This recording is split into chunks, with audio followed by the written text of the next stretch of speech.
Hello and welcome to Loppy Loves. If you haven't been here before, my name is Lauren and on this channel I talk about my life as an immigrant living in Iceland. In today's video I am going to be talking about pet ownership in Iceland, and how this came about was a comment that I received quite a while ago. It's a good few months ago on another video, and that was from Jessie Corey. How pet friendly are Icelanders? And I wouldn't have thought to make a video about that, but that is surprisingly quite a complicated subject. So I decided that I would just make a video about it. This video was meant to be uploaded last week, but I just didn't get around to filming it. I had done all the research and things, but yeah, sorry about that, just a lot came up. And today I just literally decided to film it right now because I had a spare 20 minutes. Yeah, so I'm just going to rush through it today. And today is my boyfriend's birthday, so if you're watching this, say happy birthday to him in the comments below. So to start with, I thought I would tell you about the organisation that is in control of all these rules in Iceland. It is a company based here in Selfoss actually. It is an organisation called MAST, which is short for Matvælastofnun, and they are actually in control of animal and livestock welfare in Iceland, as well as food safety standards. MAST are the food and veterinary authority here in Iceland. So if you have ever visited the capital, Reykjavik, you have probably noticed a lot of cats roaming the city, and in the capital, cats are the family pet of choice. And there is actually a very good reason behind that. So in 1924, a new law was made in Reykjavik which banned dogs from the capital. Until this time, I mean, people had dogs, but they were more in the countryside as working animals. They weren't really considered pets, apparently. They were more, just doing jobs on the farm, such as herding sheep. Iceland does have a breed of sheepdog, which is an Icelandic sheepdog, and they're very cute. And the reason that this rule came into play in the capital is to halt the spread of a parasite that had been found in some human corpses. I am definitely going to butcher the name of this parasite, so I will have it written on the screen, but I'm going to try my best. I think it is echinococcosis, maybe? I'm not too sure. And in the worst cases, echinococcosis, sorry again, can cause death in humans if left untreated, with the highest mortality rate being in the elderly. So the ban was brought in to try to prevent the spread of this parasite. And apparently there was another reason that dogs were banned from the city, although that was the main reason. Iceland wanted Reykjavik to become a modern city, full of life and full of people. And apparently it was thought that dogs had no place in a city and they were best kept in the countryside, which, I don't know, it seems weird to me, that way of thinking, but what do you think? Let me know about that. Do you think dogs should just stay in the countryside, or do you think they are part of city life? It's an interesting take on it. The ban was finally lifted on April the 3rd, 1984, so it wasn't that long ago really that the dog ban was lifted in the capital, but due to the dog ban, cats became the family pet of choice, and that's why to this day cats are still more popular in the city, and that's why you see so many cats in Reykjavik. And nowadays, of course, people do own dogs in the city. I have heard that there's still a bit of a stigma attached to them because that ban was still in recent memory. And there are strict rules for owning a dog in Iceland, so you cannot own one if you share an entrance to your home, like we do. If you live in a block of flats, you will share an entrance probably. If you share an entrance to your home, you need to get permission from the other, not even homeowners, just people that live in the building. And I'm not 100% what percentage of approval you need, but I think it is like 3/4 of the people living in the building need to agree to you having your pet dog in order for you to be allowed to have it. I think the rule might also apply for cats, but I'm not 100% sure on that. But yeah, you need permission from everyone else, and people can change their mind at any time apparently. And if suddenly the balance tips and, you know, you get so many people saying that you can't have a dog, you will just have to get rid of your pet. And I think that's horrible, because it's not so easy, you know, a pet becomes a member of the family. So that is very tough, and personally I wouldn't want to risk that living here. You know, that's why I've never had a pet since I moved here, because I would not want to risk moving somewhere or just someone else in the building just suddenly saying no, and then you have to get rid of it, and that's heartbreaking. Some dog breeds in Iceland are forbidden. It's like similar to the UK with the dangerous breeds list. And dogs also can't be imported from countries where rabies is prevalent still, as Iceland is a rabies-free country. And if you would like to import a pet from your home country, there are a lot of rules about this. It depends on what animal it is, it depends on the breed even, and you have to bring it through like a certain, I think you can only do it through Iceland Air, I might be wrong on that, I've never had to do this, but you do have to put the animal in quarantine for, I want to say at least 2 weeks. I'm not 100% sure on the time period, I've heard different things from different people, and it is very expensive to do that. And yeah, I don't know how I don't know how your animals are treated in this quarantine, but yeah, they have to go into this before you get them. And if you want to take them on holiday or anything, it's not worth it, because every time you come back to Iceland you have to put them in quarantine.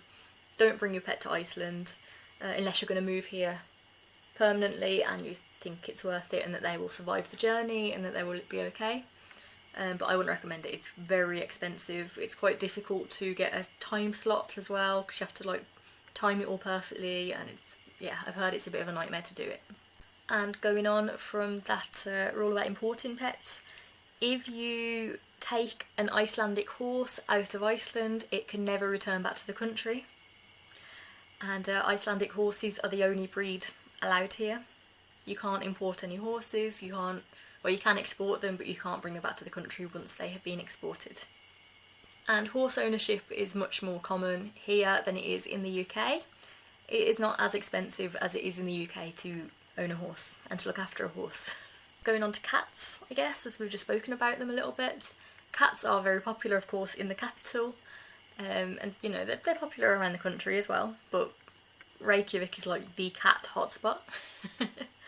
But the second city in the north, Akureyri, a few years ago they wanted to bring in a ban on outdoor cats, so that cats would only be allowed inside, as cats are causing a lot of bird deaths in Iceland and everywhere, you know.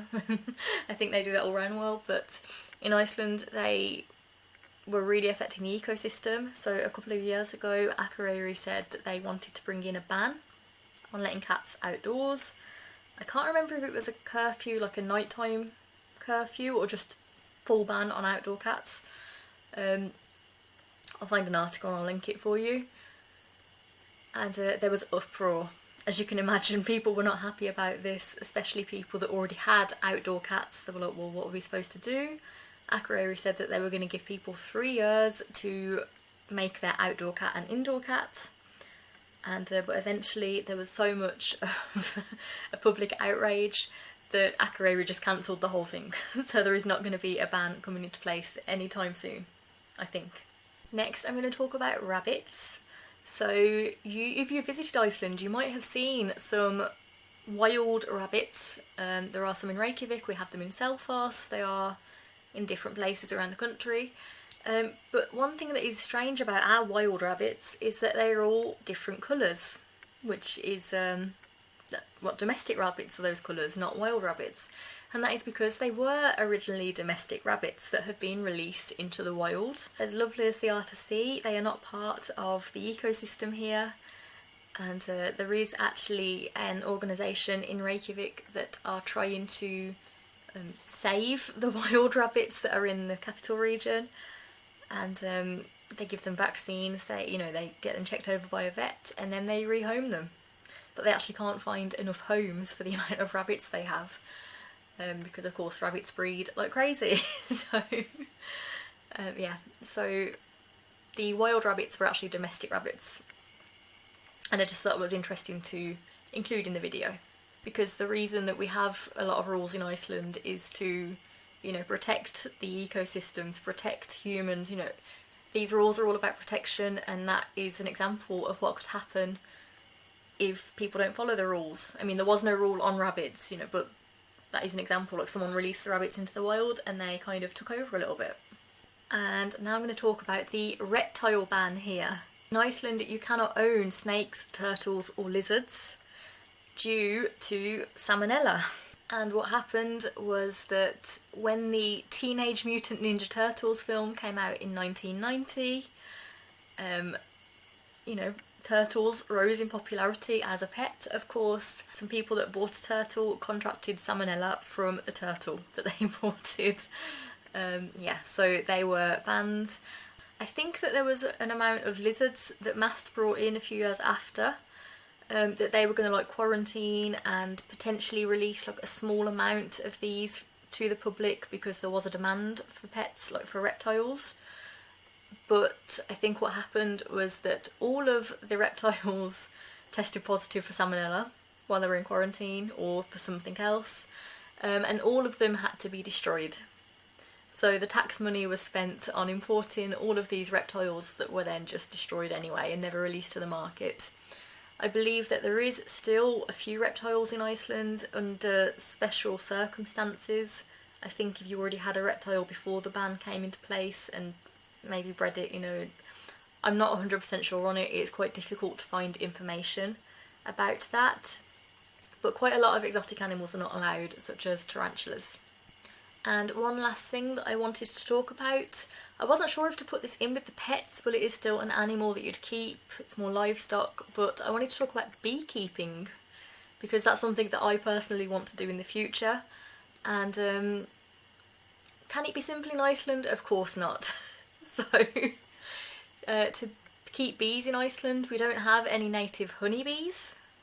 As far as I'm aware, I read that online, I do not know 100% sure. It is difficult to find information about a lot of this stuff. To be a beekeeper in Iceland, you have to pass a course, which I think is only available in Icelandic. I don't think they do it in English. So you pass the course, and then you get a permit to import bees into the country. They are from a certain island off the coast of Sweden, I think. Not 100% sure. In Iceland, we don't have the Varroa virus yet, which affects bee colonies. We are one of few countries in the world who do not have Varroa yet. It probably will come in the future. And this island also does not have Varroa, so they have to be certified Varroa-free bees imported to Iceland. There is only a limited amount every year that are released and available, so not every beekeeper can get them. And then you have to really, really try your best to keep your hive alive through the winter, because it's a long winter, and yeah, it's quite easy to lose the bees here. And they often don't produce a lot of honey. It's probably not worth it to do it as a business venture, like a sole income. You definitely couldn't do it as sole income, I don't think. But Icelandic honey is worth a lot more than other honey for that reason, that it's so rare. There's even regulations on beekeeping. So that is it for today's video. I'm sorry that it's a bit shorter than usual, and I'm sorry that it was late, but I hope you found the information interesting.